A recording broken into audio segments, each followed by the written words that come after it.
Welcome to the TJ Malden Leadership Podcast, where we talk about life, leadership, and the gospel. Woo! All right. What's up, everybody? So glad that you're taking the time today to hang out with me on the podcast and talk a little bit about accountability. You saw the title when you clicked on it, so you know what you're prepared for, or you saw the title and you're circling back to this a month later because you didn't really want to hear anything about accountability when you saw it. But anyways, today we are talking about accountability. The title really sums it all up in some ways, but I do want you to listen to the whole podcast. Minimal accountability equals maximum liability. I was thinking and have been thinking recently about what accountability looks like. We are going through this process at our church of in our organization of redefining job descriptions, clarifying budget expectations, redoing our entire budget.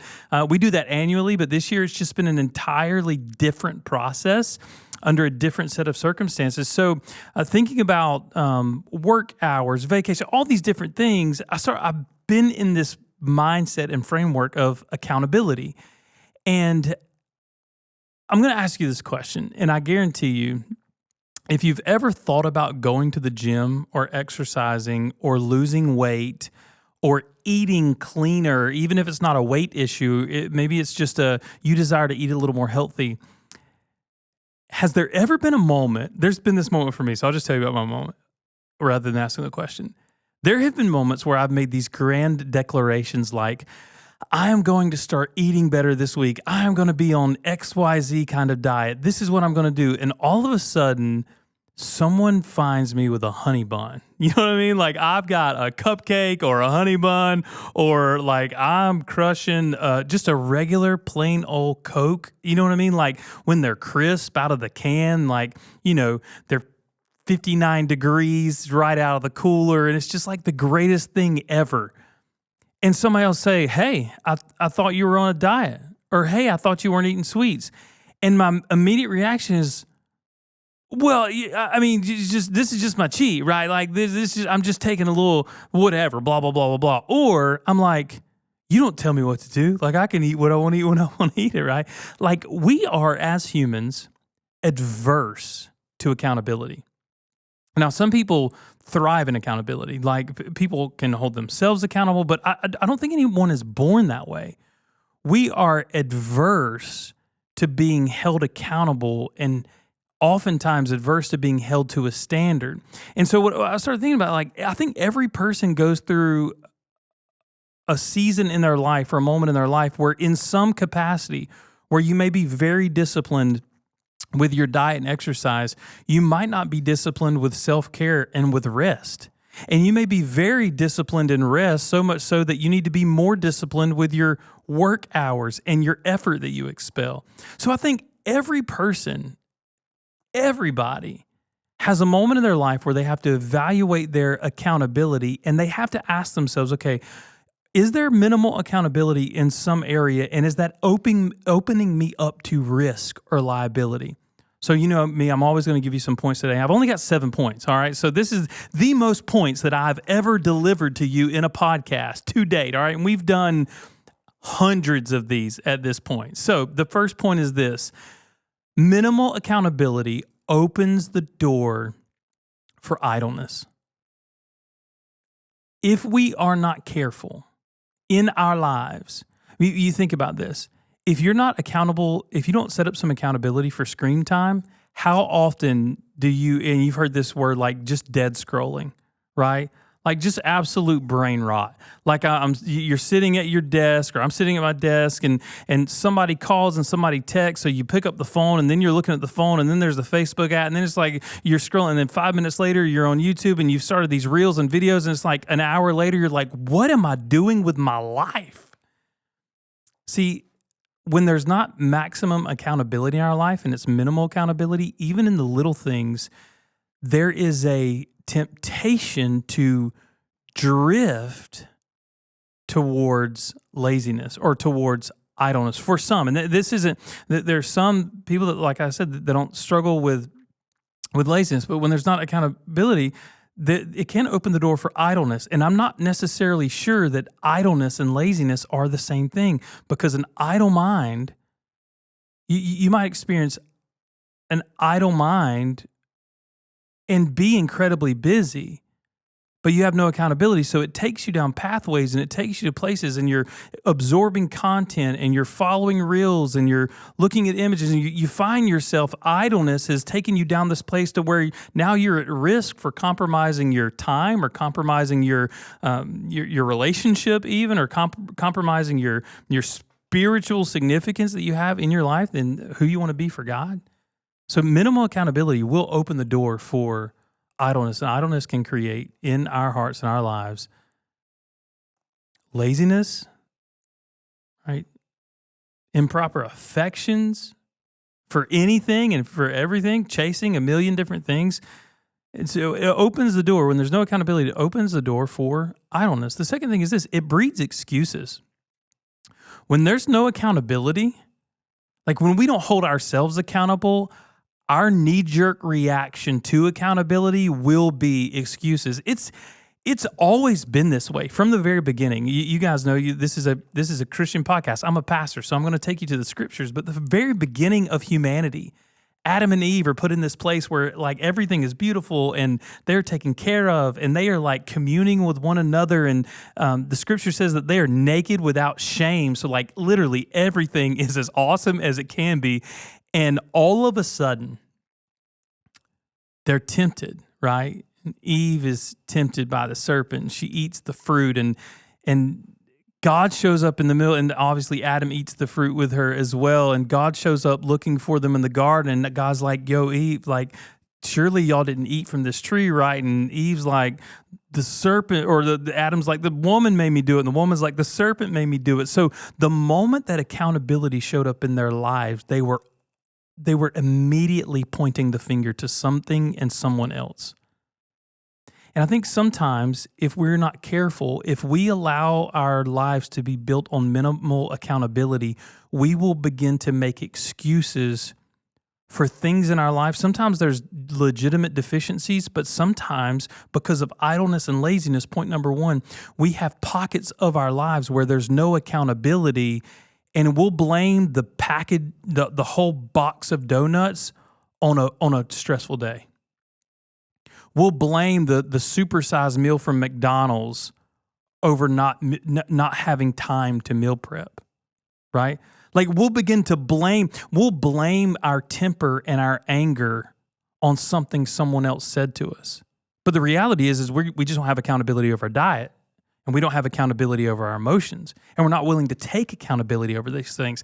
And so it's easier to begin to blame other things and other people rather than it is to incorporate maximum accountability into our own lives. So hear me say this today. Don't play the blame game. And we're going to get here in a minute. Like I'm going to give you 3 practical ways that we can fight against minimal accountability. But if we are not careful, it'll open the door to idleness, and it will begin to breed excuses in our lives. I've told you the story, I think, before, but when I was young, I used to, I was in the 4th grade, and I was tested for ADD and ADHD and all those things. And I've said it before, but it's like one of the only tests in school that I passed with like flying colors. Like I got 100 on that baby. And it's wild because I remember being 18 years old, or 17 turning 18, and maybe 18, and I was dating this girl, and her dad, he trained dogs, and I was hooking up a dog trailer one day, and I hooked up the trailer, and whatever, and the chains that hang under the trailer, like you connect chains to a trailer, so if that comes off, like your trailer or boat or whatever doesn't go down the road and injure someone else or hurt you, And so I forgot to hook up the chains, and I got in the truck, and he said, "Hey TJ, did you hook the trailer up?" I said, "Yeah, I hooked the trailer up." And he's like, "Well, let's just go look." And I was like, "Oh no, man, he knows maybe." I don't know. At the time I didn't know, because in my mind I was like, so we get out and we go around and we look, and I'd plugged up all the trailer lights. I'd hooked the trailer up. I'd latched down the thing, put the pin through. I'd taken up the stand. Everything was done except the chains. And he says, "Hey TJ," He's like, you forgot to do the chains. And I said this. I said, hey, man, I was like, man, that's just my ADD. And I'll never forget this. He stopped what he was doing. He just stood there and stared at me. His name's Frank Farley. This was a great moment in my life, super helpful. He said, hey, TJ, how long are you going to blame that? How long are you going to blame ADD? He said, maybe you do have it. Maybe you do have some attention deficit disorders. He said, are you going to use that as an excuse not to do what you're supposed to do for the rest of your life? And I was like, oh my God. And he said, TJ, he said, if this trailer comes off, he said, we have tens of thousands of dollars worth of dogs in this dog box. He said, it could kill the dogs and I would lose the investment. He said, you would lose the job that you have. He was like, but this trailer could go into oncoming traffic and could take somebody's life out. He said, this little thing matters. He said, this might be the most important piece. He said, how long are you going to use the excuse of ADD to not do the little things in your life that you should do? And man, that conversation, I'm not even sure if I've shared that with y'all, but that was one of the foundational conversations for me to where I began to evaluate my life and say, okay, yes, a doctor said in the 4th grade you have ADD. Yes, your grades are reflective that you can't pay attention for anything. Even conversationally, to this day, it's frustrating that I can be in the middle of a conversation and somebody over here can say something and I am literally in that conversation. I've already left this conversation, not even voluntarily. But like that was the moment that I said, am I going to just believe this thing that someone said over me and I'm going to take ownership of this? And this is going to be my blame for the rest of my life of why I don't step up and get good at little things. Why I don't step up and do to finish the task and finish the drill and finish the job. That conversation was transformative to me because what he was saying, and he said it in a really cool way, or a difficult way to receive, but he said this, like, TJ, here's a moment in your life where you're going to choose to embody things about you that aren't necessarily glamorous or good, or you're going to take accountability for where you are and what you're doing, and you're going to begin to push back against the negative narratives in your life and stop blaming other people. Now, I've shared it with you before when we've talked about reconciliation. It's like, man, early in my marriage, when Tay and I would be in an argument, I'd be like, well, I come from a broken home and I'm not good at reconciling or forgiving you, or I lose my temper quick because I was in a house that cussed and screamed and there was divorce. So it's just chaos. It's like, well, how long are you going to give yourself permission to look back at what someone else did and blame them for your current actions? Right? Like at some point, I'm like, if I want to have a marriage that doesn't have divorce, and I want to have a marriage that's filled with love, and I want to have a marriage that's Christocentric, like it's no longer mom and dad's fault that I'm yelling today. They're not here. This is me raising my voice. This is me being unkind. So I'm asking this, right? Like I'm giving you some transparency and vulnerability from my own life to encourage you with this. How long are you going to point to the past and blame people that are no longer in your life for the actions and the response that you're currently living out today? I feel like that was heavy enough, right? I love this quote by Franklin, Benjamin Franklin, that is. It says, he that is good for making excuses is seldom good for anything else. What would it look like? And I'll just ask it this way. The thing in your life that you make the biggest excuses about. Maybe it is your diet. Maybe it is your work ethic. Maybe that wasn't patterned in front of you, right?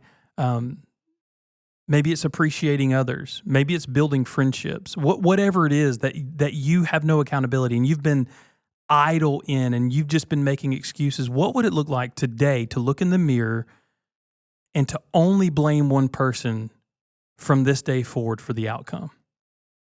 Not for the experience that's happened up to this point, but today. Like, what if you drew a line in the sand, you looked in the mirror and say, you know what, today you will take 100% accountability for your health. Today, the person in the mirror, you will take 100% accountability for your finances. You will take 100% accountability for your relationships. You will take 100% accountability for your spiritual walk with Christ. Like, we like to blame time. Right? When our devotional lives are lacking, we blame time, we blame busyness, we blame parenting, we blame we blame everything else in the world. But what would happen if we looked in the mirror and said, you know what? All of this, the bad and the good, is your fault, and it's going to be your fault. Like if today, if I dive into the Word, it's not going to be because I had a ton of time. It's going to be because I made time. And today, if I don't get into the Word, it's not going to be because I didn't have time. It's going to be because I didn't make time. Today, if I leave here and I go get a number 9 at McDonald's, which is the 2 single cheeseburgers, and I get a large fry and a large Coke, it will not be because because there wasn't healthy food available. It will be because I chose to go and eat something that was going to be terrible for my body. Listen, honestly, I feel like I could do the whole podcast on this one point. Like, minimal accountability breeds excuses, and that leads us to maximum liability. That's where the risk comes in. When there's no accountability, and we're not willing to receive that accountability, to establish it for ourselves, and then to invite others in. And I'm going to get to that point in a minute because I got to give you these last two. All right. If we have minimal accountability, and this is for the leader out there, this is for the pastor, the shepherd, the parent, the business leader, you work on a team, like whatever that looks like. If you are leading an organization or you desire to be a good leader and you do not establish good accountability and there's just risk everywhere, your team will not trust you. It will frustrate the winners and it will empower the losers. Like if there is no accountability or very low accountability, the people that want to see the metrics, the people that want to do well, they want to be honored for doing well. They want to be celebrated for hitting their numbers, for hitting their metrics, for working hard. And if there is not an accountability standard in your organization or in your life that allows you to know when you are meeting the mark and exceeding the mark or missing the mark, winners will be incredibly frustrated because they want to know they're winning. They want to know they're excelling. They want to know that they're meeting goals, and they want to know that they're honored and they're celebrated and that their effort is seen. And if there's no accountability, they have no clue when they meet that metric. Now, losers is the opposite of that, right? Like they're grateful there's no accountability, right? Like they're grateful that they don't have to answer anybody. They're grateful that if things excel or kind of go by the wayside, no one really notices because there's no accountability. So they just kind of get to coast through life and they get to keep being losers. Minimal accountability is a maximum risk because here's the deal. If you incorporate minimal accountability into your organization, the winners move on. Like you will not retain people who hold themselves to a higher standard, who ultimately will be great leaders and great contributors to your organization. The winners will move on and you'll look around and you will be surrounded by, I hate to say losers, right? I mean, but that's what, ultimately it is, because if you have no accountability in your life, you're going to lose. You're going to lose opportunity, right? You're going to lose open doors. Oh man, I got to tell y'all this story. That's why I paused. I've never shared this story publicly. I've never shared, I don't think Lindley, Ryan, Greco, the team, I don't think I've ever even shared this with our staff. Here's another pivotal moment for me. It took me years to develop I would say that I have a very strong work ethic. I have a lot of drive. I like to put in a lot of hours. I like to set the standard. But there was a season in my life where I was late teens, early 20s, where there was this window about the same time that I was dating the girl whose dad was a dog trainer. And all of this was then like a 2-year period. And I just kind of like bummed it for a little bit. You know what I mean? Like started playing a lot of video games, and I was surrounded by guys that play a lot of video games. And I'll never forget this. Songwriting has always been like breathing. Like you could tell me your favorite color and give me, I don't know, 5 or 6 minutes. I could do this today. You could give me 5 or 6 minutes and I can write you 2 verses and a chorus that will be marginally good within 5 or 6 minutes. And then I could work on it and make you a great song in about an hour. Like from the time I was young, it started with writing poems before I was a Christian and writing poetry. When I became a Christian, I started writing worship music, and it's always been that way. I've always been able to write really exceptional lyrics in a short amount of time, like I'm breathing, like it's almost involuntary. Well, because of that, it opened the door. There was an incredibly large organization that was making movies that were, they were shifting culture in the evangelical world, in the church world, and they were bridging into even the secular world, and kind of this cross pollination, and so this was an organization at the time where anyone in their right mind would have begged for just a seat at the table. And they catch wind of some of my stuff. They hear some of the songs I'd written, some of my writing, and they said, TJ, listen, we want you to come to Atlanta, and if you would, we want to incorporate your gift into our projects. And at the time, I might have been 20, 21 years old. It was an incredible opportunity. And this Tuesday morning, the meeting's on Tuesday, and so I'm meeting the team on Tuesday at 10:15 in the morning. This is 2007, 2006. That was a long time ago. I wake up. The meeting's in Atlanta. I wake up in Albany, Georgia at 10 a.m. Played video games late into the night with a bunch of friends, and I wake up at 10 a.m. And I text the guy, and, I make some flowery excuse. Oh, man, my calendar, blah, blah, blah. Probably even a little deception in there, to be honest, because I was so embarrassed. And now this dude was so excited about incorporating my work and my talent onto the team and giving me this opportunity and opening this door. And I said, hey man, I'm so sorry, yada, yada, yada. And he texts me back, and I opened my silver LG flip phone, and it says, hey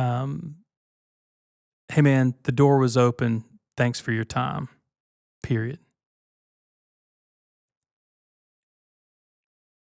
And in a moment, this incredible opportunity, I'd taken for granted my giftings. Writing was like breathing.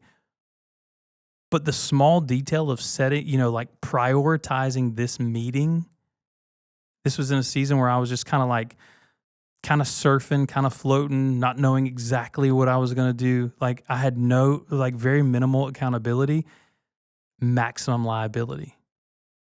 I missed out on an incredible opportunity to have songs that I had written featured in cinema because I overslept.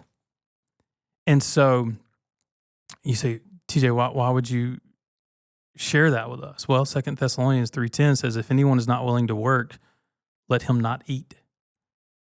And you say, well, what the heck does that mean? Well, in this moment, the table was spread for me. All the opportunity was in front of me, but I was not willing to do the work on the front end. You know what's funny about that? I cannot remember a time after that I have not been to a meeting. From that moment on Sunday morning, this is how serious it is. This is how funny it is. Sunday morning, when I'm leading worship with the team, because they still allow me occasionally to lead worship with them on Sunday mornings musically, and I'm grateful for it. But I'm supposed to be here at 7:00 for that. I've been here for 15 years. My alarm still rings 2 hours, or at least an hour to 2 hours before it probably should. And there are mornings where I get up for things that are important to me, and I just sit and stare with a cup of coffee for an hour and just kind of collect myself and pray and read the scriptures. Or sometimes I'm literally just sitting there why did I wake up so early? And I look back to 18 years ago, 18 years and 3 months, 4 days. I'm joking. I don't know to that degree. But I look back all those years and go, oh, I know why I'm up. Because there was a time where no accountability led me to seeing the table spread and not getting to eat. There will not be another time. That was One of those defining line in the sandwich, there will not be another time that the table is spread and your boy don't sit down and feast with his friends. So I wonder in your life, what areas, and I'm thinking about this for myself too, where might we be coasting and oversleeping and making excuses for it? When you do that and you say, TJ, why'd you tell us a long story about that? Because you know what it did? It frustrated the winner. My lack of accountability was so frustrating to someone who was already a winner that they said, I don't have time for this dude that's a loser. I don't have time for this guy who's going to sleep on a meeting this big. It was evidence in my life. Like, this principle is not a principle that I read in somebody else's book and thought, man, this might be cool. This is something that I'm like, I lived this and it was terrible. Don't frustrate the winners in your life. Hold yourself to a high standard. Be accountable. The last thing it does is this. It undermines trust. If I have minimal accountability, not only does it open the door for idleness, breed excuses, and frustrate the winners and empower the losers, it absolutely undermines trust. This is what Stephen Covey said. He wrote a great book, 7 Habits. It might have been his dad. 7 Habits for Highly Effective People was Covey.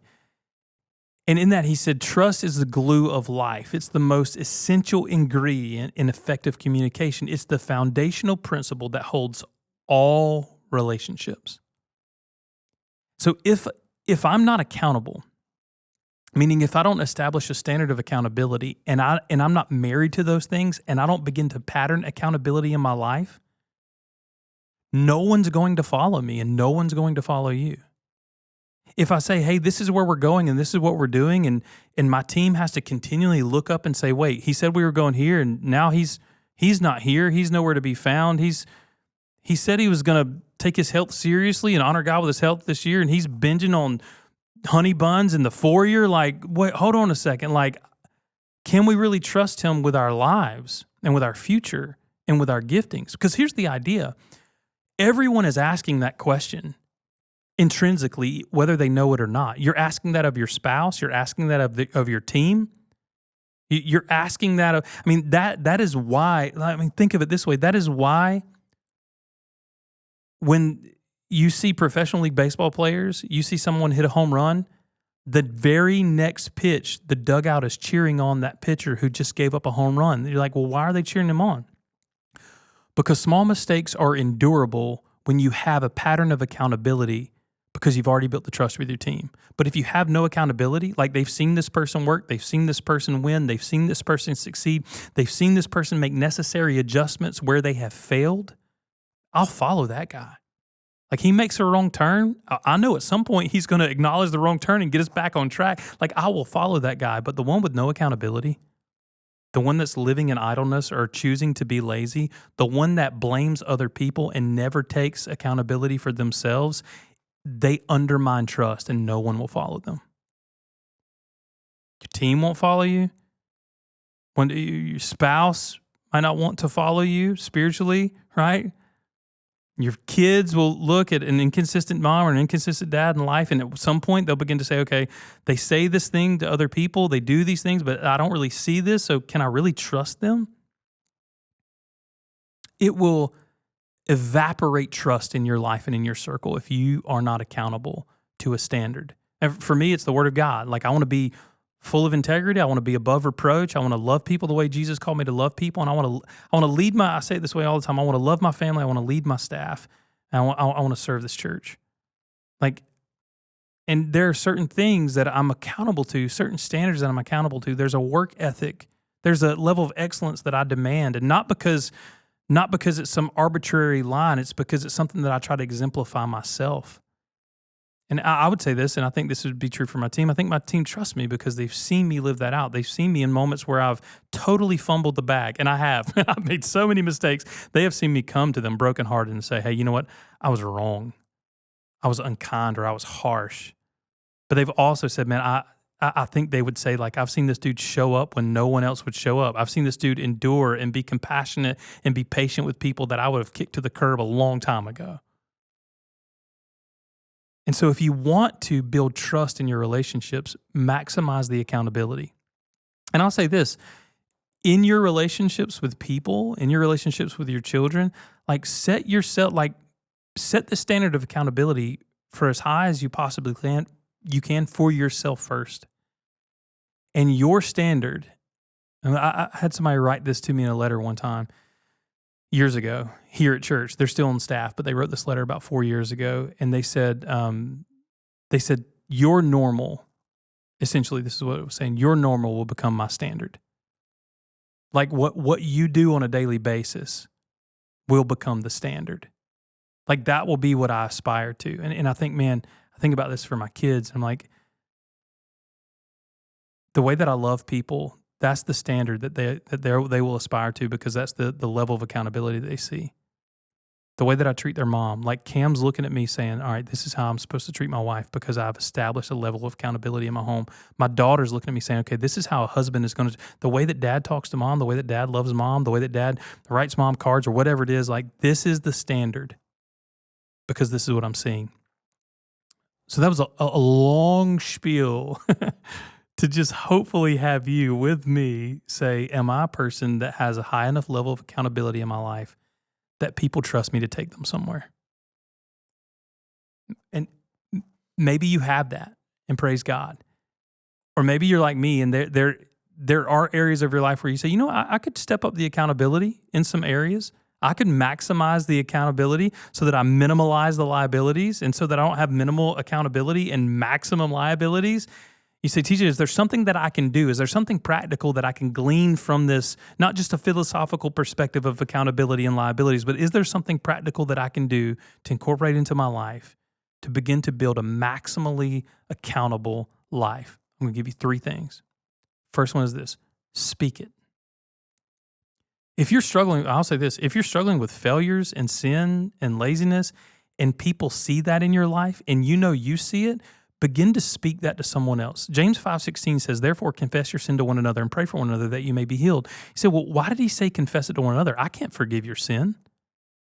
Like I can't heal your sin. So why should I confess it to someone else? Because when you speak things, you begin to rob them of their power. Right? Like when you speak your deficiencies or your failures or the areas that you lack accountability in, when those things are hidden in your heart, you're left to grapple with them by yourself. But when you put them on the table and you verbalize them, you begin to drain some of the power from them. And the person that you speak that to obviously would have to be someone trustworthy, but you confess those things out loud, and then the people around you know what you deal with, and they can help you build accountability and hold you accountable in your own life. And check this out. Once you speak it, there's no taking it back. Like there's no taking it back. Like our staff, I used to say this years ago, but like, man, I used to be incredibly short-tempered. So all of my friends around me would be like, man, I struggle with pride and anger. Like that was my thing. We would have these conversations. And so they would be ready to look and say, hey, TJ, are you stumbling in pride? Are you unjustly angry about this? Like, are you frustrated for the sake of being frustrated because you like conflict? Like, is that what's going on here? See, when we speak it, that's something practical. When you speak it and you confess it, it begins to drain the power from that thing that's holding you back, and it gives someone else the opportunity to walk with you as you confess and declare it. So I would say confession, right? Like it would be good to begin to confess things, even if it is writing them on a sticky note and putting them on the mirror and say, okay, these are the things that I think are holding me back. Maybe some character flaws or some morality flaws in my life or whatever that is, some organizational flaws. Here are the things that I need to speak and address. And then declare some things. Hey, I want to do X, Y, and Z. I want to be this kind of leader. I am going to begin to declare some things in your life to someone else, so it's out of your head and it's out of your heart and it's onto paper or to another person, and that will cultivate for you immediate accountability as long as it's not tangible. This is what I would say. As long as it's just internal, you don't have to deal with it. As long as it's something that, and I mean really deal with it. You're dealing with it, right? It's having ramifications in your life. But as long as you keep it in your head and in your heart, you don't have to actually deal with it. You don't have to make those changes as long as it's a secret sin or a secret struggle or a secret dream. But the moment that I begin to verbalize it, I have to deal with that thing. If it's a sin, I have to actively begin to confess that to the Lord, submit that to Christ, trust in His forgiveness, and then put it to death over and over. Like if it's an organizational flaw or struggle, the moment that I verbalize that, I have to start making adjustments. I got to start reading books. I got to start changing policy. Whatever that looks like, I've got to start making genuine shifts when it's verbalized.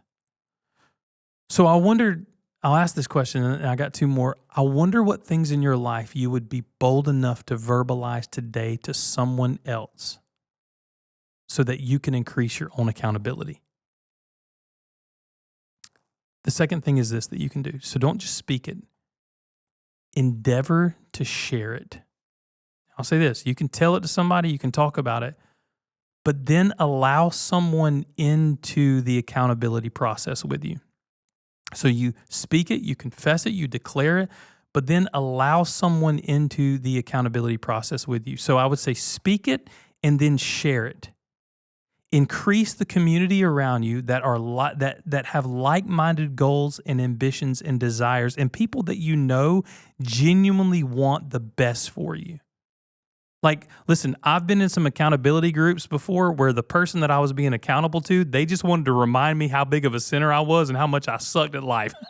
Okay? Like, there are people out there. There are religious zealots, right? There are organizational gurus that deem themselves as the greatest leaders of all time, and they prize your deficiencies, and they will just tell you how much of a sinner you are, how much you need to change, how you never get it right.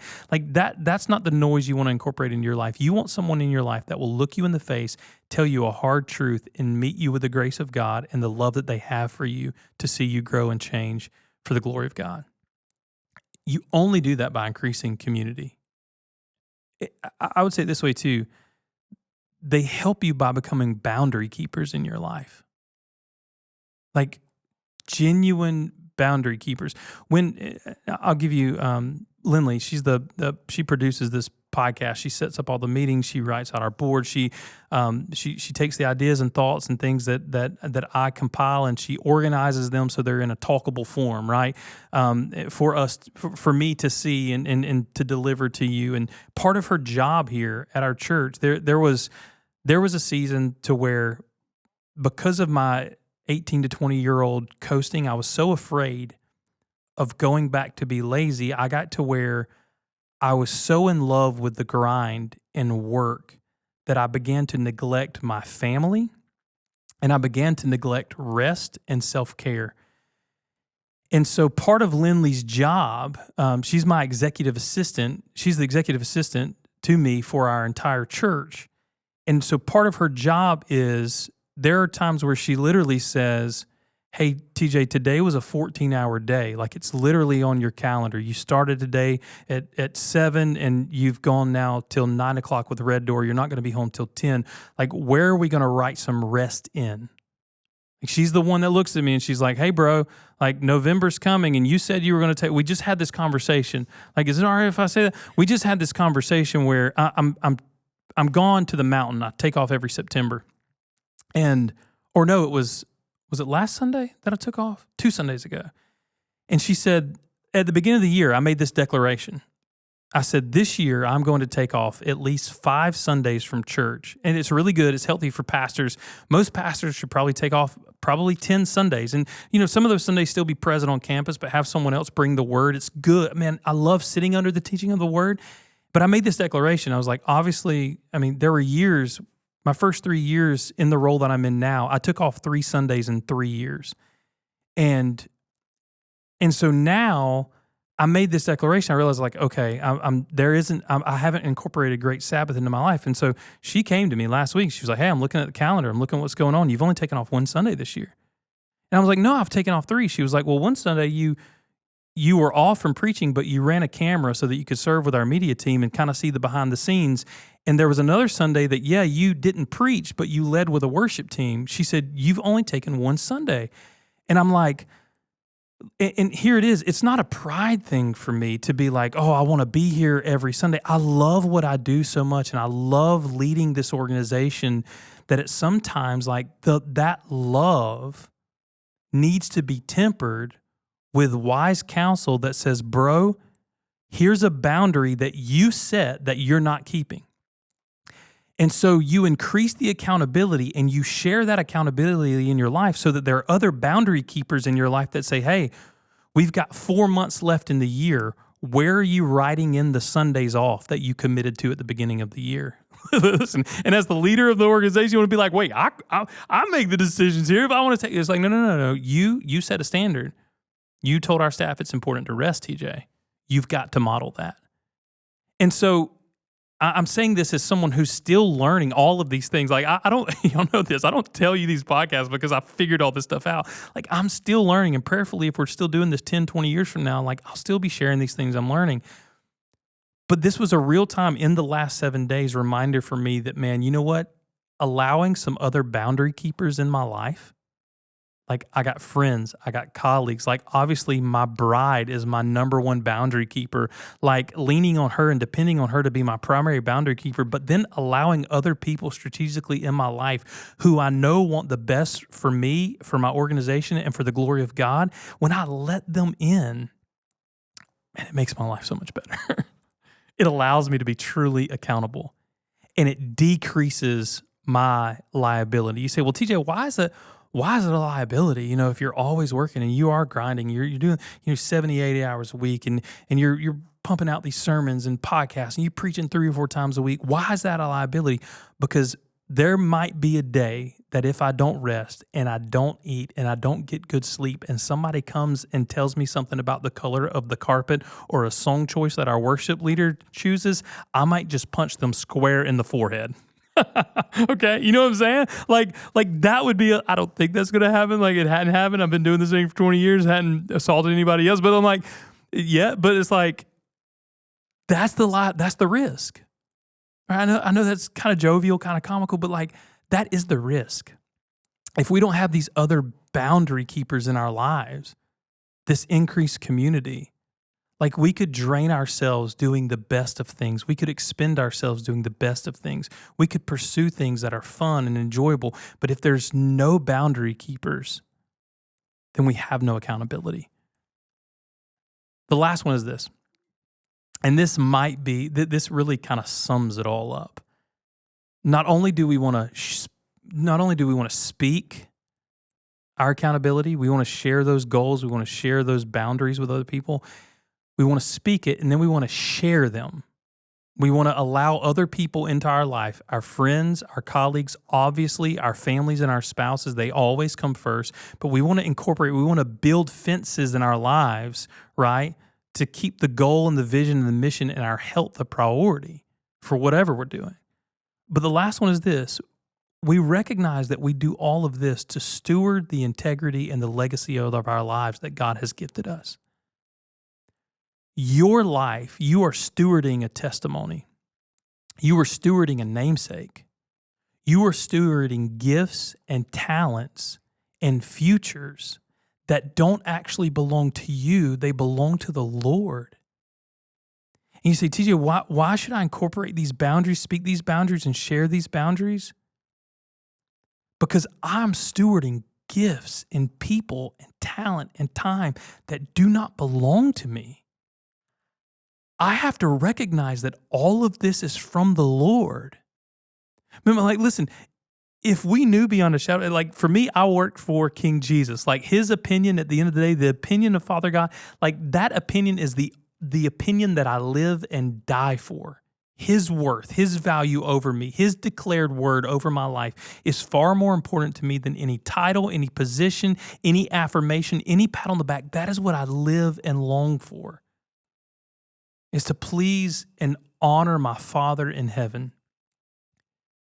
And so check this out. If you're a Christian or you're a believer, and maybe you're not, maybe you're non-Christian, and if you're not and you've hung on to the end of this podcast, number one, I'm really proud of you, and I really appreciate you sticking through all of this spiritual stuff with me. But check this out. If you're a believer, think of it in the context of God. Maybe you're an unbeliever and you're grappling through your faith, or you're an atheist or an agnostic, and you say, well, TJ, I don't, there's no, I can't really grab what you're saying. I want you to view it this way.